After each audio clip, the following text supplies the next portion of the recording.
안녕하세요. 저는 올해 42살 된 미혼모입니다. 저에게는 예쁜 딸이 하나 있어요. 전 어릴 땐 부모님 없이 자랐는데 어머니가 집을 나가시고 아버지께서 혼자 저와 언니를 돌보면서 키우셨죠. 아버지는 정말 최선을 다해서 저희를 키우셨어요. 항상 집에 과자 같은 걸 쌓아두셨고 아버지가 일을 나가 있는 시간이면 저는 과자를 들고 밖으로 나가서 동네 오빠들이나 언니들에게 나눠주면서 같이 어울려 놀았습니다. 집에 과자가 떨어지면 아빠가 항상 채워주셨고 언니도 어렸지만 철이 일찍 들어서 엄마의 역할을 대신해 저를 돌봐주었죠. 당시 그게 저는 너무 당연한 건 줄 알았습니다. 어느 날 언니랑 아버지랑 같이 시장 구경을 갔는데 태어나 처음 보는 물건이며 사람들이 북적북적하니 마음이 쿵쾅쿵쾅 뛰었어요. 아버지가 바쁘셔서 같이 어디 간 적도 없기도 했고 사람들도 많은 곳은 처음이었던 저는 모든 게 신기하고 굉장해 보였거든요. 전 당시에 말을 또래보다 늦게 하고 몸이 왜소하여 또래들과 있으면 동생으로 봤습니다. 여기저기 돌아다니다 보니 어느 순간 언니랑 아버지가 옆에 안 계시다는 걸 알게 되었죠. 저는 그렇게 그날 시장에서 언니와 아버지를 잃어버렸고 울면서 시장을 돌아다녀 봐도 어디에서도 언니랑 아버지를 찾지 못했습니다. 그게 제가 4살 때 일이었어요. 주소도 몰랐고 아버지 성함은 당연히 몰랐습니다. 전 그렇게 여기저기 떠돌아다니다가 보육원에 들어가게 되었는데 당시 제가 어떻게 거기로 갔는지 정확하게 알 순 없지만 지금 짐작으론 주소, 이름, 부모님 성함을 모르니 그냥 보육원으로 보낸 것 같아요. 그렇게 보육원으로 간 저는 나름 잘 생활했습니다. 거기서 생활하다 보니 그나마 기억하고 있던 아버지랑 언니 얼굴도 잃어버리게 되었네요. 보육원에서의 생활은 나쁘지 않았습니다. 친구들의 놀림은 있었지만 그래도 그런 것들은 다 참을 수 있었죠. 근데 소풍날에 다른 애들은 엄마가 김밥을 만들어줬는데 저는 그런 게 없으니 속상하긴 했지만 그래도 원장님께서 엄마처럼 잘 챙겨주시고 신경도 많이 써주셨습니다. 그렇게 전 나름 행복하게 자랐고 22살이 되던 해에 보육원을 나와서 혼자서 살아가게 되었죠. 남의 집에 가서 청소를 해주며 돈을 벌며 살았는데 그러다 제 또래인 언니를 알게 되었고 그 언니랑 쉬는 날에는 여기저기 많이 다녔죠. 보육원에서 나와서 처음 친해진 언니였는데 그 언니가 제 사정을 듣고는 정말 잘해줬어요. 요리도 잘해서 뭐만 만들면 나눠 먹으라고 엄청 많이 가져다 주기도 하고 아프면 약이랑 죽 끓여서 간호도 해주는 좋은 사람이었죠. 그렇게 전 그 언니가 잘해주는 만큼 잘 따랐고 그 언니가 소개해준 사람과 만남을 지속했죠. 그러다 아이를 가지게 되었는데 저는 기쁜 마음으로 남자친구에게 아이가 생겼다고 했어요. 그랬더니 남자친구는 표정이 어두워지면서 뭐라고? 뭘 가졌다고? 라고 하며 제게 그럴 리 없다고 다른 남자 애 아니냐며 소리쳤습니다. 처음 보는 남자친구의 반응에 너무 놀랐고 전 아니라고 울면서 말했지만 남자친구는 제게 더럽다며 당장 본인 집에서 나가라며 소리쳤고 전 눈물 범벅으로 그 집에 나와서는 언니에게 전화했습니다. 그리고는 상황을 설명하고 어떻게 해야 되냐고 물었죠. 그러자 그 언니는 제게 어디냐고 물었고 거기 기다리고 있으면 금방 온다는 말을 하고는 전화를 끊었습니다. 벤치에 앉아 언니를 기다렸고 언니는 헐레벌떡 뛰어와서는 절 안아주었습니다. 그리고 자기 집으로 가자고 했죠. 전 언니네 집에 가서 그동안 있었던 일을 얘기했고 언니는 대신 욕을 해주었습니다. 그리고는 이제 어떻게 할 거냐고 제게 물었고 전 아이를 포기하고 싶지 않다고 말을 하고 아이를 낳아서 키우기로 했죠. 언니는 제게 잘 생각했다면서 아이는 죄가 없으니 대신 언니가 옆에서 도와주겠다고 했고 그렇게 언니의 도움으로 전 아이의 엄마가 되었죠. 아이가 태어나던 날 너무 힘들어서 아무 생각도 안 났는데 아이 얼굴을 딱 보는 순간 말이 안 나올 만큼 감격스러웠습니다. 이렇게 작은 생명을 내가 품었던 게 맞나 싶고 이제 진짜 내가 엄마가 되었구나 싶었죠. 처음이란 모든 게 서툴던 절 대신에 언니가 옆에서 잘 도와줬고 저희는 가족이 되었습니다. 제가 산후조리하고 집에서 쉴 동안 언니가 저와 아이를 먹여 살렸어요. 그러다 어느 날 언니에게 제가 물었습니다. 언니, 근데 언니는 왜 이렇게 나한테 잘해줘요? 내가 친동생도 아닌데 친동생처럼 잘해주잖아요. 그러자 언니는 제게 웃으면서 나도 가족이 없는데 너도 가족이 없다며. 그리고 어릴 때 꿈이 가족이 생기는 거였는데 어쩐지 네가 진짜 내 동생 같아서 그래서 그렇지 뭐 했습니다. 그렇게 둘이 의지하며 살아가고 있었어요. 그러던 도중 언니는 일 끝나고 집으로 돌아오는 길에 갑자기 사고를 당해서 세상을 떠나게 되었습니다. 수술을 해야 하는데 진짜 가족이 아니었던 전 수술을 동의할 자격이 없었고 또 저에게 연락이 왔을 땐 이미 많이 늦은 상태였죠. 그렇게 저는 진짜 가족 같던 언니를 잃고 슬픔에 빠졌어요. 언니는 늘 제게 엄마 같기도 하고 진짜 친언니 같은 존재였는데 그런 사람이 한순간에 사라져버리니 당황스럽기도 했습니다. 그리고 이게 진짜인지 구분을 할 수가 없었죠. 한동안 집에 틀어박혀 밖에 나가지도 않고 있었는데 집으로 누군가 찾아왔습니다. 찾아온 사람은 언니 보험관리자였는데 관리자는 제게 언니 사망보험금을 받을 수 있다고 하더군요. 저는 그래서 그게 무슨 소리인가요? 제가 어떻게 언니 보험금을 받아요? 라고 물으니 언니가 살아있을 때 보험 수령인을 저로 지정했다고 하더군요.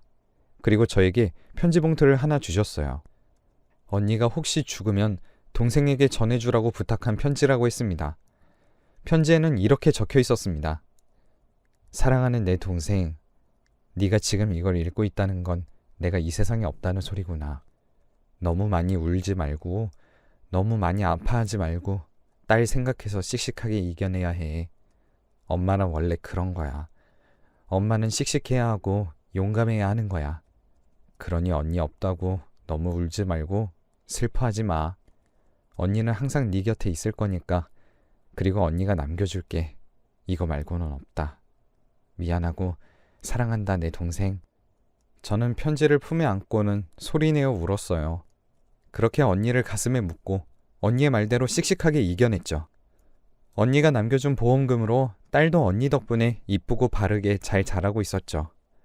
새로 이사온 집은 허름한 빌라였는데 예전에 언니가 돈 많이 벌면 살고 싶다고 한 동네로 이사를 오게 되었답니다. 그 중에서 가장 저렴한 빌라를 구하게 되었는데 겉은 허름했지만 그래도 주변 분들도 너무 친절하시고 주변 환경도 좋았어요. 아이가 초등학교 들어갈 때쯤 옆집에 아주머니 한 분이 이사를 오셨는데 아주머니도 혼자 사시는 것 같아 친하게 지내기 시작했습니다.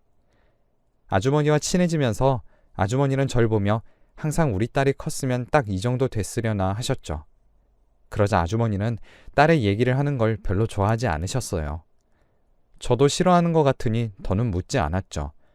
그래도 저희는 같이 시장을 가기도 하고 때론 재료 손질을 같이 하기도 하면서 저희는 더 친밀한 사이가 되었어요. 제 생일이 되면 아주머니가 미역국과 잡채를 해주셨고 딸 생일에도 아주머니께서 딸이 좋아하는 반찬으로 만들어서 생일상을 차려주셨죠. 그러다 어느 날 아주머니와 같이 시장을 가고 있었는데 채소 파시는 분이 저희를 보며 어머, 딸이랑 장 보러 오셨나 봐요. 딸이 엄마 완전 판박이네, 판박이야. 라고 하시더라고요. 아주머니는 싱긋 웃으며 고개를 까딱하셨습니다. 동네 분들도 저희를 보면서 많이들 제가 아주머니를 많이 닮았다고 해요. 하지만 전 아주머니가 딸 이야기를 하는 걸 좋아하지 않고 불편해한다는 사실을 알기에 전 동네 분들이 그런 말을 하면 아니에요. 그냥 친하게 지내는 거죠. 그리고 아주머니가 얼마나 미인이신데 어떻게 아주머니한테 저 같은 못생긴 애가 나와요? 말도 안 되죠. 하며 웃어넘겼습니다. 며칠 뒤 딸아이가 학교 끝나고 집으로 왔는데 누군가와 싸운 듯, 아니 맞은 듯 얼굴과 몸에 상처가 가득한 채로 씩씩대며 집으로 왔습니다. 저는 놀라서 딸에게 하나야 이게 무슨 일이야? 너 다쳤어? 아니 싸웠니? 라고 물었어요. 딸은 씩씩거리며 제게 은혜가 자꾸 나보고 아빠 없다고 놀리잖아. 그 말에 가슴이 쿵하고 떨어지는 것 같았습니다. 저는 딸에게 하나야 그렇다고 친구랑 싸우면 안 되는 거야 하며 딸에게 설명하고 있는데 누군가 문을 두들겼습니다. 쾅쾅 문이 부서질 듯 두드리기에 누구세요? 하니 하나 엄마 집에 있어요? 나 은혜 엄마인데 문 좀 열어봐요 하더군요. 저는 문을 열고 은혜 엄마에게 은혜 엄마? 그렇지 않아도 하나한테 방금 얘기 들었어요 라고 했어요. 그러자 은혜 엄마는 제 말을 다 듣지도 않고 중간에 딱 끊더니 말하더군요. 하나 엄마, 우리 은혜 얼굴 좀 봐봐. 이게 무슨 짓이야? 여자의 얼굴을 이렇게 만들면 어떡해? 내가 참으려고 했는데 이건 진짜 아니지 않아? 하며 은혜를 끌어당겨서 제게 은혜의 얼굴을 보여주었습니다. 은혜의 얼굴을 보니 꼬집 피고 할퀸 자국이 있었어요. 저는 은혜 엄마에게 은혜 엄마, 우리 하나도 지금 많이 다쳐서 왔어요. 은혜만 다친 게 아니에요. 그리고 하나 말 들어보니 은혜가 먼저 하나한테 시비 걸고 아빠 없다고 놀렸다고 하는데 은혜는 뭐라고 하던가요? 라고 말했죠. 은혜 엄마는 어이가 없다는 듯 절 보며 뭐? 시비? 하나 엄마, 내가 듣자 하니까 말을 심하게 하네. 우리 은혜가 시비를 걸었다고? 우리 애 그런 애 아니거든. 하나가 거짓말하는 것도 못 알아보고 지금 누구한테 시비를 걸었다는 거야? 그리고 아빠 없는 거 맞잖아. 우리 딸이 잘못 말했니? 그렇다고 애 얼굴을 이렇게 만들어? 하나가 뭐 깡패야 뭐야? 하며 제게 손가락질을 하면서 자기 할 말만 했죠. 저는 너무 어이가 없고 화가 났지만 딸아이 앞에서만큼은 부끄러운 사람이 되고 싶지 않아서 간신히 꾹꾹 참으며 말을 이어갔어요. 은혜 엄마, 우리 애들 앞에서 큰 소리 내지 말죠. 잘못은 은혜가 먼저 했는데 은혜 엄마가 하는 말만 들으면 우리 하나 보고 사과하라는 것 같은데 내가 제대로 들은 거예요? 그러자 은혜 엄마는 그럼 지금 사과 안 하겠다고? 우리 애 얼굴을 이렇게 만들고? 사과하면 끝날 일이잖아. 하나 엄마 그렇게 안 봤는데 진짜 어이가 없다.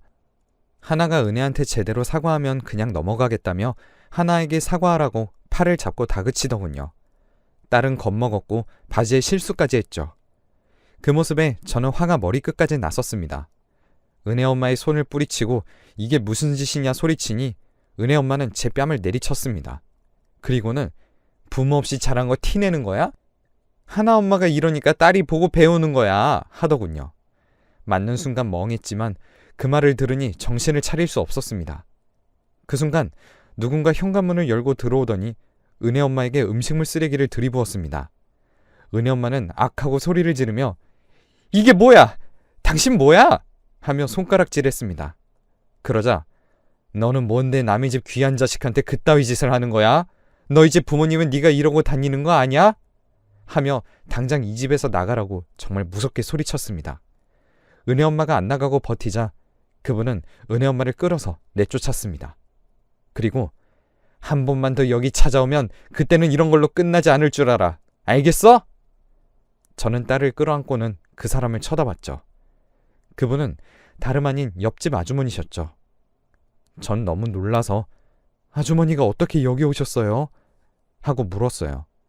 그러자 아주머니는 듣자 하니 저 엄마가 말을 너무 심하게 하길래 내가 괜히 끼어든 건 아니지? 미안해. 근데 뭐 때문에 저런 소리를 듣고 있어?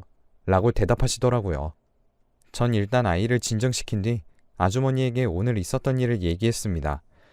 아주머니는 제 이야기를 듣고는 저보다 더 화를 내시며 아니 그 엄마 안 되겠네? 난 그런 줄도 모르고 무슨 여자가 말을 저리 심하게 하나 했지 하며 얘기를 들어주셨죠. 그렇게 얘기하다 보니 아주머니의 이야기도 자연스럽게 듣게 됐어요. 아주머니가 젊을 때 남편과 아이를 버리고 도망쳤다고 합니다. 그래서 왜 도망치신 건데요? 하고 물으니 아주머니는 잠시 말이 없더니 그게 내가 너무 일찍 남편을 만나 결혼을 해서 아이를 가졌어. 근데 시댁에서는 아들을 원했는데 내가 딸을 낳았거든. 난 정말 힘들게 낳았는데 남편과 시댁에서는 대를 이을 아이를 못 낳았다며 날 죽이려 들었지. 남편은 처음에 정말 자상했는데 둘째도 딸을 낳으니 날마다 때리더라고. 근데 그러다가 남편이 바람이 났어. 그걸 내가 알아버리니까 날 집에서 내쫓은 거지. 그리고 딸들도 볼 수 없게 됐지. 라고 말씀하셨어요. 그런 아주머니께 딸들이 많이 보고 싶겠어요. 찾아보셨어요? 그러자 아주머니는 찾아봤지. 근데 죽었다고 하더라고. 남편이 딸하고 자살을 했다고. 말을 다 끝내지도 못하고 아주머니는 눈물을 흘렸습니다. 그리고 제가 남편이 너무하네요. 딸들은 무슨 죄가 있다고. 그러자 아주머니는 둘째는 잃어버렸다고 하더라고. 나쁜 자식. 애를 잃어버렸으면 찾아야 하는데 찾지도 않고 쉬쉬했던 것 같아. 애를 잃었으면 찾아야지. 아빠라는 게 애한테 관심도 없고 그 어린 게 무슨 죄가 있다고. 내가 죽는 한이 있더라도 딸을 데리고 나왔어야 했는데 내가 그게 한이 된다. 그게 너무 미안해서. 하며 훌쩍이셨죠. 저는 그 얘기를 듣고는 딸을 잃어버려요? 혹시 시장에서 잃어버렸대요? 하니 아주머니는 시장인지는 모르겠는데 어디 놀러 갔다가 다른 지역에서 잃어버렸다는 것 같던데. 왜? 아니 제가 어릴 때 언니랑 아버지랑 시장에 갔다가 그날 아버지랑 언니를 잃어버리고 결국 찾지 못해서 보육원으로 가서 자랐거든요. 지금은 너무 오래된 기억이라서 언니랑 아버지 기억이 잘 나지 않지만 그때 갔던 시장은 기억이 조금은 나서 혹시나 해서 여쭤봤어요. 그러자 아주머니는 깜짝 놀라시며 제게 엄마에 대해 기억하냐고 묻더군요. 하지만 엄마가 집을 나가던 날은 제가 너무 어렸기에 기억하기에는 무리가 있었습니다. 그래서 어머니에 대해서는 기억이 나지 않는다고 했죠. 아주머니는 제 손을 잡고 내가 첫째 딸 사진을 가지고 있는데 혹시 언니 얼굴은 기억이 제대로 나니? 내가 사진 찾아서 보여줄 테니까 한번 볼래? 그래서 제가 아주머니 말씀은 제가 아주머니 딸 같다는 말씀인 건가요? 에이 설마요. 그랬어요. 하지만 아주머니는 제게 혹시라는 게 있잖아. 그러니까 한 번만 확인해줘. 응? 그러시며 창고에서 엄청 낡은 상자 하나를 들고 나오셨습니다. 그 상자 안에는 편지 몇 장과 낡아 해진 옷과 사진 몇 장이 들어있었습니다. 아주머니는 비닐에 쌓인 사진을 펼쳐 저에게 보여주었는데 사진에는 6살 정도 되어 보이는 여자아이가 있었습니다. 사진을 보고 있는데 아주머니가 어때? 누군지 알아보겠어? 너희 언니랑 닮았니? 하셨죠. 저는 기억이 흐릿하여 기억이 잘 나지 않았고 죄송해요. 잘 모르겠어요. 어릴 때 일이라서요. 했죠. 그러자 아주머니는 그치. 혹시나 했는데 그럴 리가 없지. 미안해. 내가 주책이지.